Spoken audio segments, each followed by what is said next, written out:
there. Jazz was never accepted because of its roots in African Americanism. This false notion that you could somehow raise up jazz artists to a mythically higher level of music analysis and music sophistication, and frankly, musical humanity. Jazz is historically probably our most important musical export and our most historic American music, and yet it is very much on the fringe. It's represented, certainly not part of a core of music theory. Jazz represents the perfect genre for music theory. It has all the traits: melody, harmony, linear progressions, rich scales and modes, intricate rhythms, complicated chord progressions, and formal complexity, spans the tonal and atonal idioms, and has a time-honored and well-developed theoretical traditions. Many of those theories could be used to complement and enrich typical music theory curricula. Yet for all intents and purposes, jazz remains at the fringe of American music theory. Sure, there are jazz programs at most US music institutions now, but they are still quite outside the generic undergraduate music major,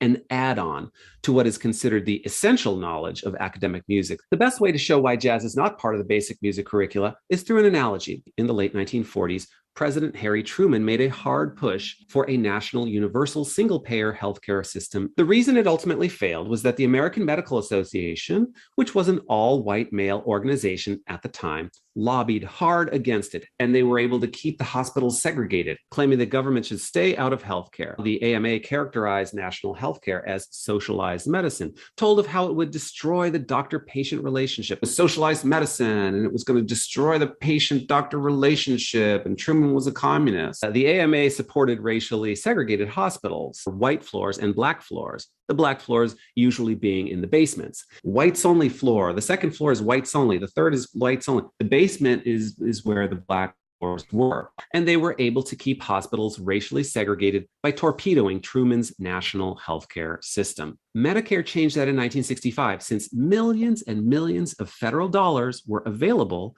to hospitals that desegregated. Millions and millions and millions of federal dollars involved. The hospitals desegregated. The speed with which hospitals desegregated after Medicare passed was astonishing. From its beginnings, jazz has been deeply associated with African Americanism and, as such, has been segregated out of music studies. The reason why jazz was never integrated is simple: because of money. We in the academic study of music never had millions and millions of federal dollars dangled in front of us saying, if you desegregate your music curriculum, you can have this money. But we also know that there are no longer any black floors or white floors in our hospitals, while jazz and all other non-white musics are relegated to non-white floors. Jazz and all other non-white musics have been segregated out. Let's not decolonize the music curriculum. Let's desegregate it. The reason our music curricula never desegregated is because we never had the US federal government saying, hey, if you desegregate your music curriculum, you get $5 million. We never had any incentive at all to desegregate our music curriculum. And